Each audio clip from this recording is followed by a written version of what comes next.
contacto con Manuel Oliver, quien es padre de Joaquín Oliver, una de las víctimas de la masacre de la escuela de Parkland ocurrida el 14 de febrero del 2018. Muy buenas tardes y bienvenido a este espacio informativo. Gracias. Buenas tardes, gracias por la invitación. Díganos, ¿qué ha cambiado desde aquel 14 de febrero de 2018 cuando le arrebataron la vida a su hijo? Absolutamente nada, o quizás muy poco. Vivimos en un país donde este tipo de sucesos no nos sorprenden. Somos un poco insensibles en ese aspecto y yo creo que las cosas han empeorado. Te voy a dar un dato que responde tu pregunta.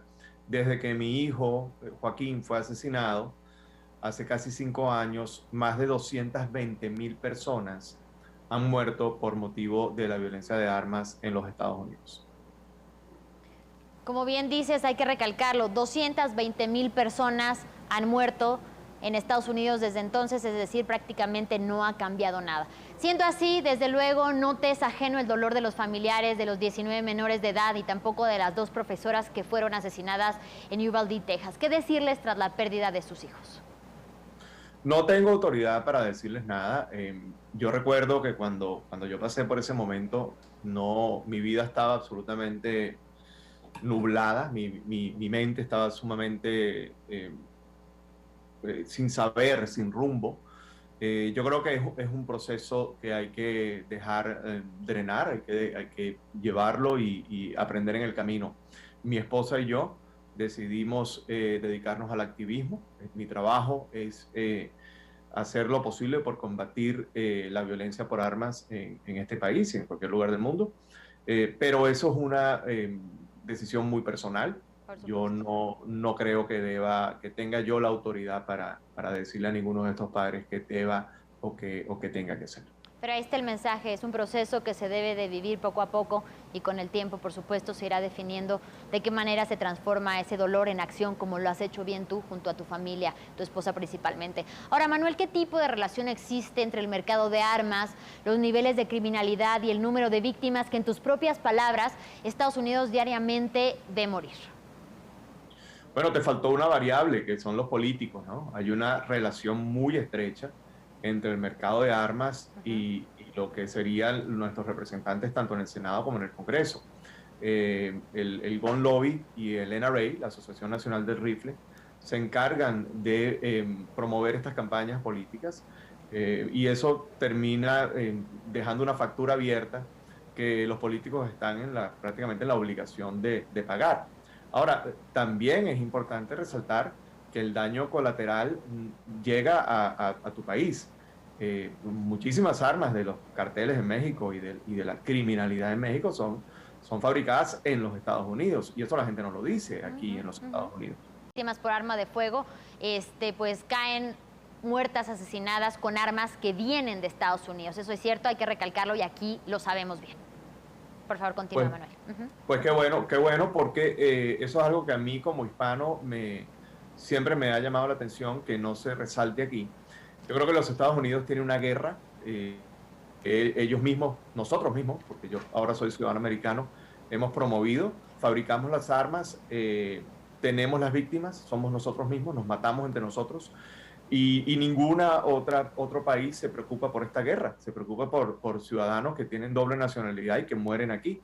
Yo creo que si el caso fuera el contrario, como lo hemos visto, pues los Estados Unidos estaría reclamando y estaría estableciendo sanciones sobre los culpables. Estoy esperando que ese proceso a lo mejor tenga algún sentido y se pueda ir por esa vía e intentar algo.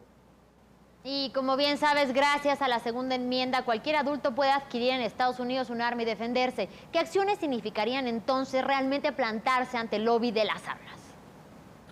Bueno, nosotros lo hemos hecho de distintas formas. Hay demandas específicas, ¿ok? También, esto no es una ideología, o que aquí hay cosas muy precisas que se pueden hacer. Aquí puede haber un total bloqueo de armas de asalto en manos de civiles.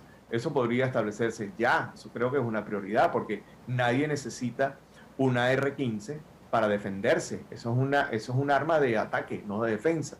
En el caso de civiles, pues mucho menos.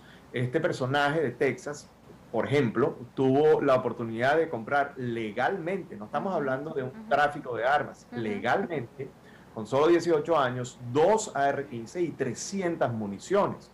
Si eso no despierta sospecha, pues explícame tú qué está pasando. Otra demanda específica, estas armas deberían estar bajo resguardo en las casas, es lo que llamamos el safe storage. Pues eso tampoco se está cumpliendo, no es una exigencia para el dueño del arma que la tenga protegida de sus hijos o de él mismo, porque el índice mayor en cuanto a violencia por armas es el suicidio. Y es increíble que este sistema, que esta política que tenemos en los Estados Unidos acepte y permita que eso pase, que sus ciudadanos se maten ellos mismos. Es decir, una manera muy triste de manejar una sociedad. Y como respuesta inmediata, lo que se propone en Estados Unidos es armar a los profesores en las escuelas. ¿Qué opinas acerca de esto? ¿Es realmente una solución? Es una idiotez, es un argumento que viene, por supuesto, de personajes que son afines y que son socios del NRA y de la industria de las armas. En lugar de vender un arma, pasarían a vender dos. Como buscar justificar algo que es ya a este punto injustificable. Sinceramente creo que el norteamericano es un poco más, no cae en esa trampa más. Ya se ha demostrado que en este país, donde existen más armas que personas, no ha funcionado el tema de más armas, menos crimen. Entonces hay que probar otras cosas. Esas mentiras ya no se las cree nadie. Es absurdo después de un tiroteo promover esa idea, es bizarro y es de muy mal gusto. Manuel, el presidente Joe Biden ha dicho que es hora de convertir el dolor en acción. ¿Qué ha impedido la lucha contra la violencia armada? ¿Lagunas legales o falta de voluntad política? Ambos. El presidente puede tener muy buenas intenciones, conozco al presidente, le he reclamado de manera cívica y de manera no tan cívica, pero nos conocemos y le conozco su buena intención. Sin embargo, este es un país en que las autoridades y las instituciones funcionan. Necesitamos que el Congreso y que el Senado trabajen a la par del presidente. Es necesario para que las cosas sucedan.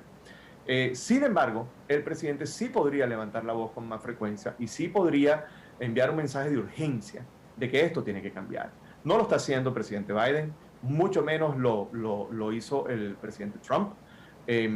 Creo que esa es una ausencia, hay una ausencia de liderazgo en cuanto al tema, cómo planteárselo a la sociedad. Creo que un líder en cualquier otra nación, como por ejemplo Nueva Zelanda, que es un ejemplo muy reciente, pues toma una medida en menos de 24 horas de que algo sí suceda.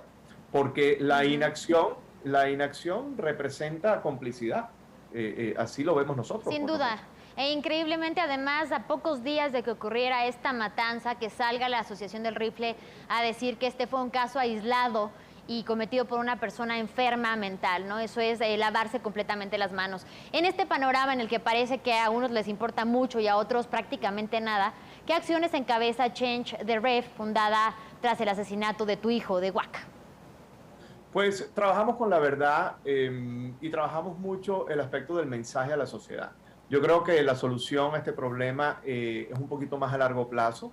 Creo que no va a venir de la parte política, al menos no de los políticos que en este momento están en su turno. Creo que esto se va a llevar el tiempo suficiente para que la generación de jóvenes americanos que sí se preocupan por su futuro, que sí se preocupan por el planeta, que sí se preocupan por la inclusión y por los derechos civiles, también se van a preocupar por este tópico de las armas. Ellos llegará un momento en que estén al mando y tomarán las decisiones correctas. Mientras tanto, lo que hacemos en Change the Rev es trabajar mucho en campañas publicitarias, trabajar mucho en esto que estamos haciendo ahorita. Yo por lo menos soy fiel creyente de que la comunidad internacional tiene que involucrarse en este problema porque les está salpicando, quieran o no. Eso es lo hacemos con la mejor intención del mundo y lo hacemos sobre todo honrando a nuestro hijo Joaquín. Somos una extensión de Joaquín. Joaquín, su vida fue cortada abruptamente de una manera terrible y cuando era muy... Entonces, mi deber como padre y el deber de Patricia como madre es representar a nuestro hijo hasta que ya nosotros no estemos más en este plan. Muchísimas gracias. Nada más preguntarte, Manuel, después de lo que ocurrió con tu hijo, ¿en algún momento se podría perder el miedo a enviar nuevamente a un hijo, a un nieto, a la escuela en Estados Unidos? Yo lo veo muy difícil y muy interesante es como quieres cerrar la entrevista, porque justamente hoy pensaba que los jóvenes no deberían ir a clases hasta que no esté garantizada su seguridad. Debería haber una huelga nacional a nivel federal y que ningún alumno vaya a clase, cosa que ya hemos practicado porque a raíz del COVID sabemos educar a nuestros muchachos en casa. Entonces, también me parece que puede ser una presión interesante porque recuerda que en este país se mueve a través del dinero, que estos distritos escolares se queden vacíos y que tengan que justificar este vacío y que por supuesto los políticos tengan que actuar. Ese es el tipo de acciones que se van a empezar a ver con más frecuencia en este país. Sin duda, oye, admiración, respeto y cariño desde aquí, desde México hasta Florida. Manuel Oliver, sabemos que ustedes migraron de Venezuela, ya son pues ciudadanos estadounidenses, y esta lucha por WAC, que luego me contarás por qué WAC, no ha terminado, y le agradezco desde aquí, sabiendo que muchos padres de niños y de niñas que han fallecido víctimas de asesinatos tan crueles y crudos a raíz de la aportación de armas también agradecen, porque finalmente se les da voz en momentos en los que sienten que la han perdido. Gracias nuevamente, Manuel. Muchísimas gracias a ti y fue un placer hablar contigo. Para mí. Buena tarde, Manuel.